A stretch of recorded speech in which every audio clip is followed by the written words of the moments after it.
Hoy no hay radio de actualidad porque hay programa deportivo, porque hay transmisión de fútbol. Y esto nos parece muy bien. Por lo tanto, no estoy al aire como es habitual con la señal de lunes a viernes de 18 a 20. Lo cual no impide que a través de esta vía podamos charlar de algunos ejes de actualidad. Básicamente, usted lo sabe, hay dos centrales, uno local y uno internacional. El local está situado sobre el debate en el Congreso del acuerdo con el Fondo Monetario Internacional. En este momento que estamos grabando este material de video, está Martín Guzmán, el ministro de Economía, dialogando con los legisladores con el objetivo de explicar ante las comisiones de Finanzas y de Presupuesto de qué se trata. Más o menos creo que todos están enterados. Nosotros en Fuentes Seguras hemos publicado buena parte del detalle y también informaciones reservadas acerca de otros elementos de sus contenidos, con el objetivo de saber cuál es el objetivo y el desarrollo del acuerdo. Esto debe derivar el día jueves o viernes, probablemente el viernes, en un debate abierto en el Congreso donde se determine si hay aprobación o no, al menos entre una zona de los legisladores, ver cómo proceden los demás sobre la acción desarrollada desde el Ministerio de Economía con el Fondo Monetario. Solamente vale, más allá de informaciones que van a ir desplegándose a medida que pasen las horas, apuntar la idea base de nuestro artículo, que es, no te creas tan importante, eh, acuerdo. Es decir, estamos ante situaciones que propios y ajenos saben impagables y estamos ante compromisos que tienen que ser manejados según el interés social popular desde la gestión a medida que transcurra el tiempo. La idea es llegar al 2025-2026 con posibilidades de renegociación a futuro y también con una situación internacional diferente con respecto a las posibilidades del Fondo Monetario Internacional de exigir a la República Argentina determinadas condiciones.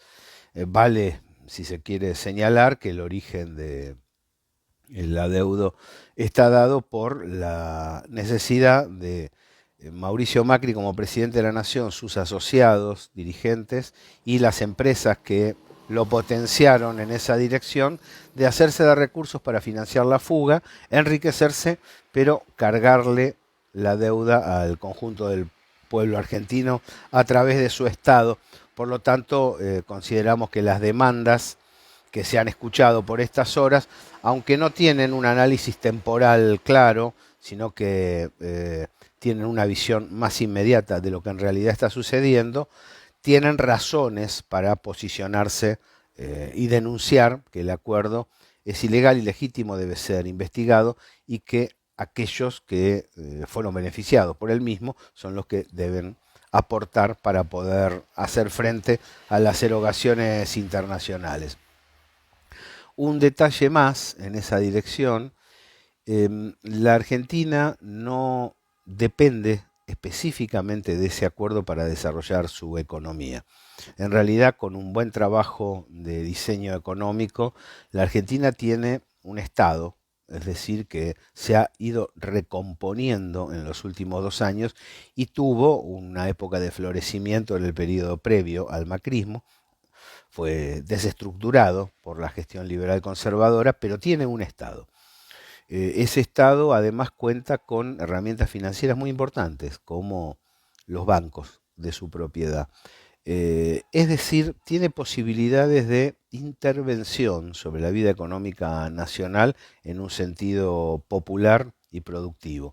No es cada compromiso que se asume, cada vencimiento que se asume, determinante con respecto a las posibilidades de desarrollo de la economía argentina. Hay posibilidades de intervenir en el mercado financiero Hay posibilidades de llevar adelante asistencia en las zonas más desfavorecidas, hay posibilidades de, y esto el gobierno lo ha admitido, desplegar las paritarias por encima del proceso inflacionario. Es decir, sea cual fuera el resultado del debate en el Congreso, la Argentina no tiene un desamparo pleno. Y todo esto acompañado por una política internacional adecuada que ha generado algunos pactos a nivel internacional muy trascendentes a la hora de disponer de una base energética que provea a futuro a las necesidades productivas nacionales.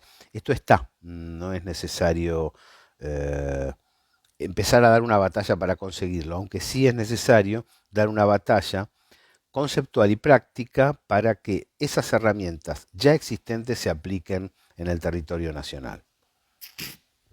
El otro factor, como usted sabe, es el internacional. Es muy fuerte el conflicto sobre Ucrania y han arrancado una secuencia de negociaciones que hoy se están completando con una tercera fase.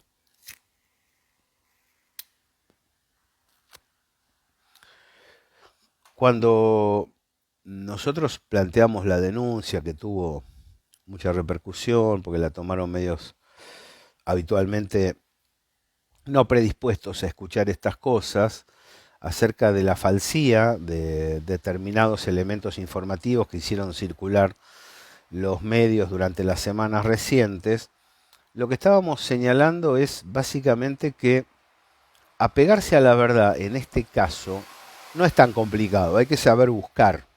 Por un lado hay que descreer de esos medios que denunciamos y por otro lado es preciso saber adentrarse en aquellos que vienen comprendiendo el espacio internacional y el decurso en movimiento del mismo en los últimos no menos de 10 años. Eso nos llevaría a entender, por ejemplo, que el desmembramiento de la Unión Soviética no estuvo relacionado con el derecho a la libertad de los pueblos, aunque en algunos casos haya sido considerado de esa manera, sino con la perspectiva de subsumir, encapsular a esos países y a esos pueblos dentro de el esquema militar conducido por la OTAN, Gran Bretaña y los Estados Unidos, y a nivel económico los planes de ajuste y los compromisos fondomonetaristas, los programas tradicionales de transferencia de recursos que lleva adelante Occidente cada vez que se asoma a una nación.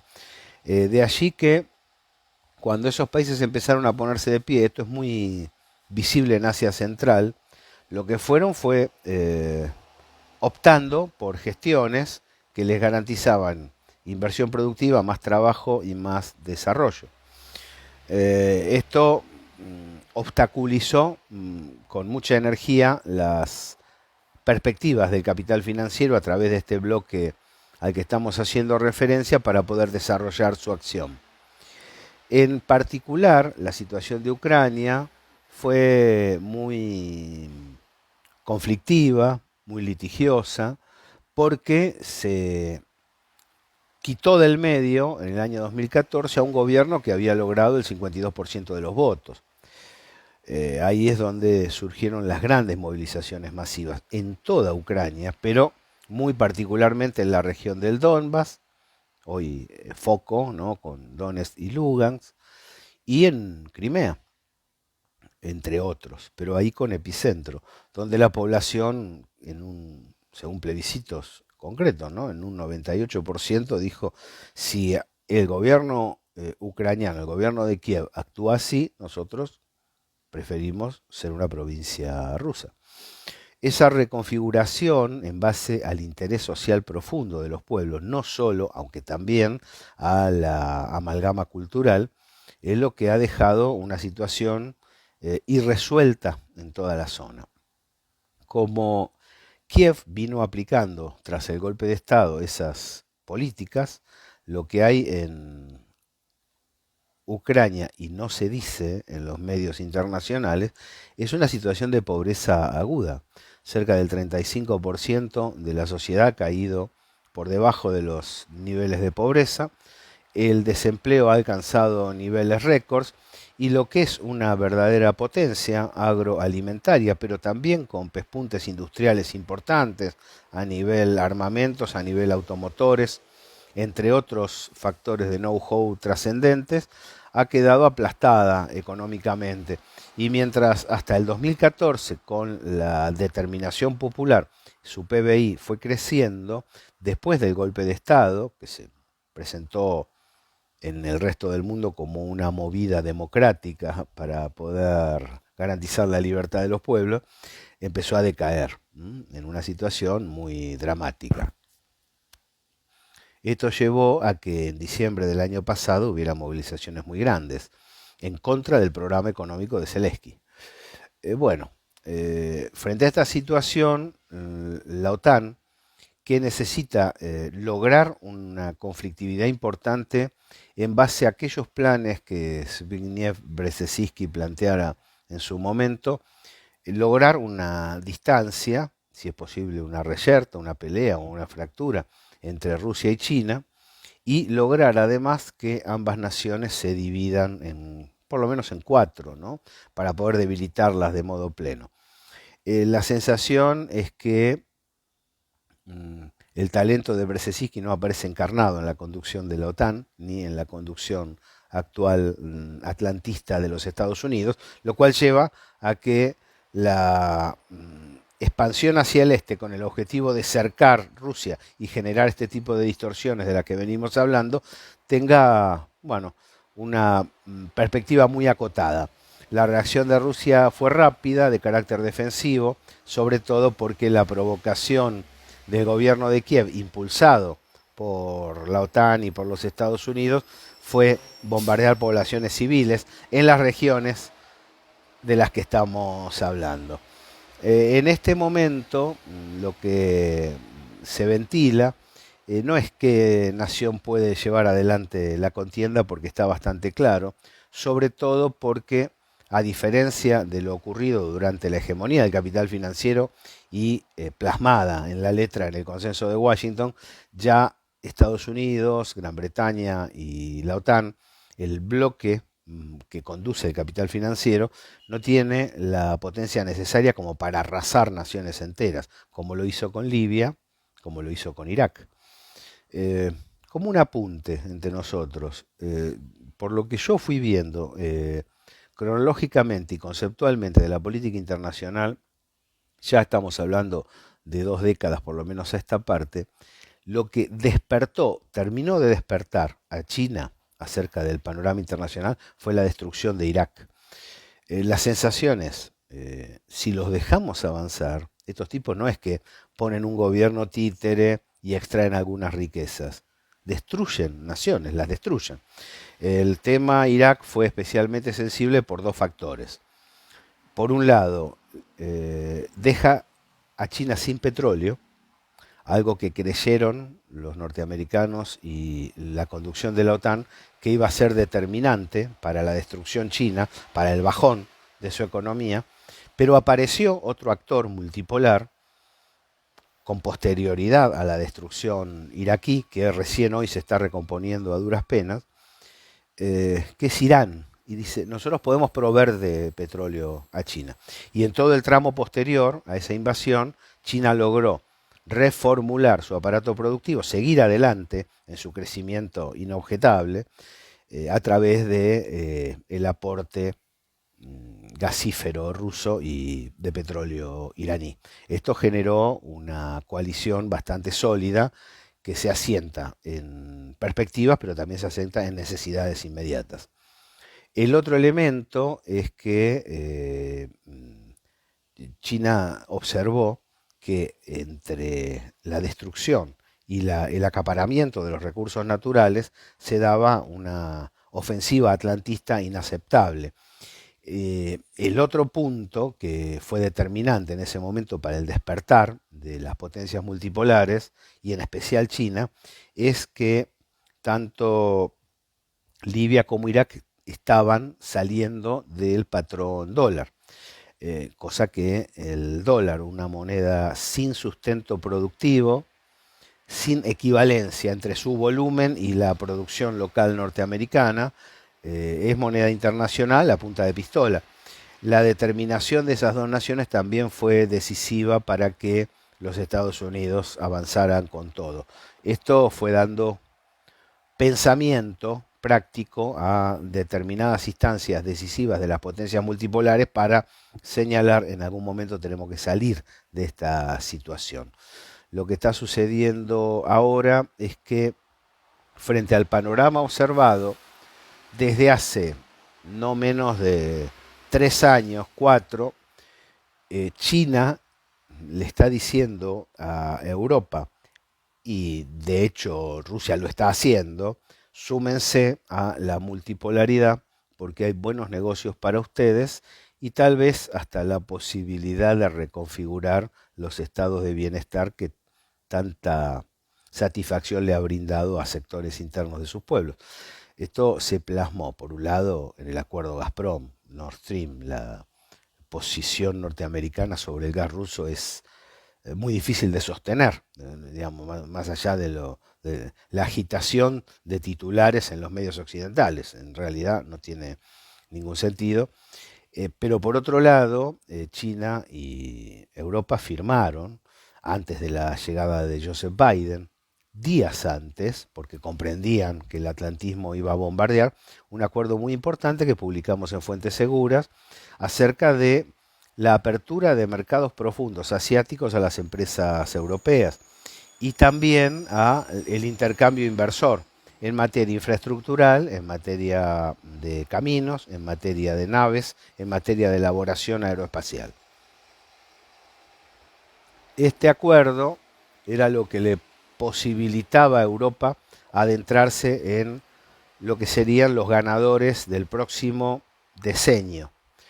Y frente a esta situación, el bombardeo inmediato de OTAN, sobre bombardeo hostil, crítico, práctico, no militar, sobre el acuerdo fue muy fuerte y esto deterioró el vínculo de la conducción militar, OTAN, bloque atlantista, financiero, con respecto a la Unión Europea, bloque político, acerca de cómo llevar adelante las instancias económicas, ¿no?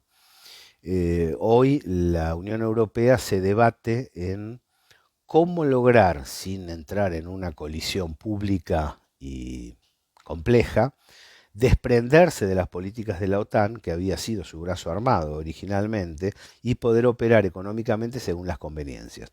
Para entender esto, por eso señalábamos lo militar y lo político. Lo militar está atado a lo financiero. Lo político está atado a las elecciones. Es decir, acá el tema que tienen España, Italia, no necesariamente son conscientes. Portugal lo resolvió, Alemania, Francia, es que su población tiene que calentarse con gas, comprar los productos de primera necesidad en el mercado, es decir, y por lo tanto votar, ¿comprenden? Es muy distinto al interés de sojuzgar a las otras potencias que tiene la OTAN y los Estados Unidos. Y esa fuerza militar potente, no es que porque hay decadencia del capital financiero no tengan capacidad de fuego, tienen terrible capacidad de fuego y en los próximos días pueden pasar cosas tremendas. Lo que hacen es forzar la política interna de la Unión Europea en detrimento de los intereses de base geoeconómicos de esa propia Unión Europea. Por eso hay muchos cruces abajo y por eso hay una negativa, sobre todo de las áreas económicas de estas naciones que hemos mencionado, a que se desarrolle una acción militar de largo plazo que termine deteriorando no solo eventualmente a Rusia si logra sus objetivos, sino sobre todo a los propios europeos que lo último que necesitan es otro conflicto en su territorio, ¿no? Ahora están discutiendo, mientras nosotros estamos charlando, las delegaciones de Rusia y de Ucrania están discutiendo sobre el filo de Bielorrusia, como lo hicieron en la segunda instancia de la ronda de negociaciones en la semana pasada, y básicamente no hay acuerdo, porque ostensiblemente lo que se necesita allí es la eliminación de la OTAN en la zona como elemento de riesgo para las naciones asiáticas. Y eso, bueno, Kiev no está en condiciones autónomas de decidir esas cosas, sino simplemente escucha lo que le dicen uno, lo que dicen otro y remite a lo que ha sido su sostén en todos estos años, que es la OTAN y los Estados Unidos. ¿Qué va a suceder? A nuestro entender, yo creo Rusia va por la consolidación de Crimea y del Donbass, pero va por el mar de Azov, es decir, va por la salida de los puertos hacia el planeta para lograr eh, controlar desde Kiev con un gobierno como el que eligió a la gente antes del 2014, la elección fue en el 2010, que los recursos naturales, esa especie, como me decía un amigo, de pampa húmeda que tiene en su interior Ucrania, más la capacidad elaboradora de bienes de producción con valor agregado, eh, se derrame sobre el interior, no beneficia a las potencias internacionales. Entonces, con esos elementos es muy probable que se logre una acción potente en el mediano plazo para integrar a Ucrania a la multipolaridad, de la cual ha sido sacada artificialmente en el último tramo y en el primer tramo, en la caída del muro, bueno, en cierto modo debido a la implosión por errores propios también de la Unión Soviética. Vale la pena tomarlo en cuenta. ¿Qué tienen que ver los dos temas? El que hablamos al comienzo y el que estamos señalando ahora. Y bueno, pensémoslo. Lo cierto es que la Argentina se adentra en un mundo que en materia de intereses geoeconómicos no le resulta hostil, mientras para el norte la unidad del sur ha sido la pesadilla, para la multipolaridad emergente, la unidad latinoamericana es una posibilidad de establecer un equilibrio internacional político fuerte, sólido y al mismo tiempo hacer buenos negocios. Es distinto porque el rasgo de complementariedad, de amalgama o de licuefacción de cualquier alianza en las economías del norte y del sur, en América Latina, varía cuando el principal socio comercial pasa a ser de otra región. Es decir, la Argentina tiene posibilidades abiertas muy importantes y no es menor que esté ganando tiempo mientras se resuelven estos asuntos y mientras evoluciona la situación internacional. No se puede ver nada de este presente como un elemento fijo. No se puede ver nada de esta actualidad como algo que está cristalizado. El mundo ya no es el de 20 años atrás, lo hemos dicho hace bastante tiempo y creo que hemos acertado en esa dirección. El mundo va cambiando de manera acelerada y reservas de autosostenimiento de la humanidad vienen enfocando a los modelos productivos como la salida sobre los modelos rentísticos que se habían impuesto sobre el tramo final del siglo anterior. No estamos al aire, pero estamos por esta vía. Los saluda Gabriel Fernández en la señal, como siempre. Gracias.